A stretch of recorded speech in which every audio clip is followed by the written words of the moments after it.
Welcome back to 340 Paddler. Today, you see I'm comfortable in my warm chair next to my incredible fireplace and my scotch, and it's time to talk about Luedke's Foibles.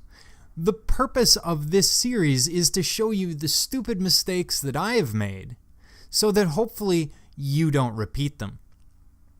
So, let's set the stage. It's 2012. This is my first MR340. I will go on to a 78-hour finish. I know, that incredible scorching 78 hours. And it is night 3. Night 3 is a difficult time. It's generally the last night you're out there. Well, it would be the last night you're out there.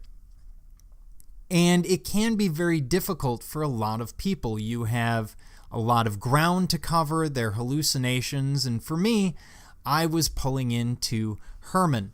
And I pulled into Herman probably around 8:30, 9 o'clock, day 3. To give you some idea, I had started the day at 3 a.m. at Catfish Katie's, so it didn't go very far. I wasn't moving very fast. I spent an awful lot of time on shore. So I decided to make up some time, and I wanted to stick with Doug. Doug was the other guy I was paddling with. We were both rookies, and I decided the best thing to do was take no-dos and Coke. Not Coca-Cola, obviously, and coffee at the same time. I was awake, and that's not necessarily a good thing. This is what's known as mistake number 1. Then we're paddling, and we had spent probably over an hour at Herman, and we're paddling into Burger Bend. Now, from upriver, this whole area looks like the river splits and gets very confusing. You can hear a wing dike in here. I may have hit a wing dike somewhere further upriver. But we come paddling in to Burger Bend, and it's just the two of us, and trying to stay near the middle of the river, we end up over here and scare the heck out of a whole lot of carp that start jumping all over the place and realize, that seems to be a sandbar. Perhaps we should go around. And we stayed awfully close to this edge. And this is looking back with a lot of hindsight, and hit this wing dike, which I was convinced went across the entire river, because who would put a flippin' wing dike across the entire river? And then we go, okay, let's go around that. Actually, my boat goes over it, but that's a whole nother matter. And managed to hit a wing dike over here, which I was also convinced went across the entire river. But that's not all, folks, because managed to get off that wing dike, paddle along, doing okay, and hit one of these, either this one or this one. And again, thought this wing dike is going across the entire river. And I have some memory of possibly hitting another one over here. So I hit 3 or 4 wing dikes in the span of about 20 minutes. Thankfully, I was in a wooden boat that I had built. I was very familiar with, and I didn't have any serious damage from the wing dikes. Do not run over wing dikes. And by the way, I should point out, I'm actually getting caught on these wing dikes. So the boat is literally balanced between rocks on the wing dike. Very bad situation, but that's okay, because it's going to get worse.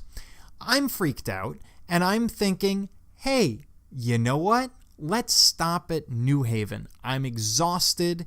This is freaking me out. All that caffeine is pumping through my system, and we decide, let's stop at New Haven. New Haven seems nice. We find it. We see it. There's not a wing dike stalking me, so everything is good. And then we realize we can't find the boat ramp. Between two of us, we have no idea where it is. We went right past it. We probably looked right at it. And from later years, I can tell you that boat ramp is not easy to find. But wait, it gets worse. Because now I'm freaked out. I really want to sleep. And we're sitting there drifting in the river, trying to avoid going all the way to Washington, because I'm scared that everything on shore is a wing dike. I'm fairly convinced that these things somehow drop out of the sky, or maybe there's a fault under the Missouri River creating them in front of us. I'm not sure. So we sit there for half an hour and wait. and another canoe comes up, and we decide, okay, let's keep going. The only thing to do is to head for Washington. But on the way, we start, okay, by which we, when I say we, I mean I start hallucinating horribly. I can't look at anything without seeing it as something else. Circus animals in trees, everything is freaking me out. It's my first year. I've never hallucinated before. I figured if I know it's a hallucination, it will go away. That's not the case. I'm fully aware that they're hallucinations, and they still won't go away. At the same time, I'm getting irritable. I'm getting angry. It's a bad situation. So we get to Washington.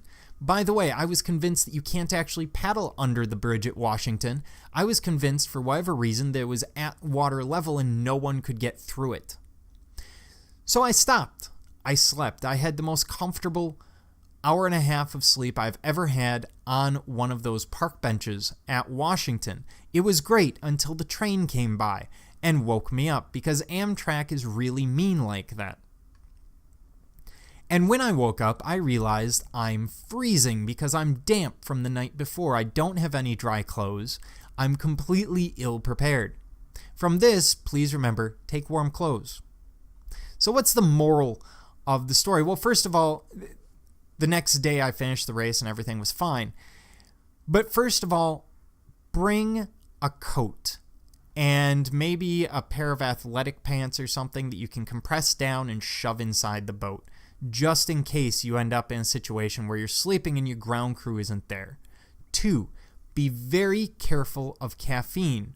First of all, it will make stress 100 times worse, and secondly, it makes hallucinations 100 times worse.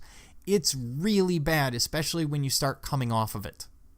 So be very careful with that. Third, make sure that if you are really unsure of the wing dike situation in an area, you're paddling with someone who's been through before. No one's going to accuse you of slowing them down or anything else, so just wait for someone to come by.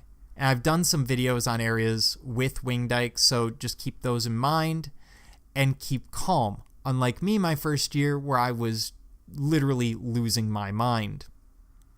This is 340 Paddler talking to you about Luedke's Foibles and hoping that you keep your paddle in the water.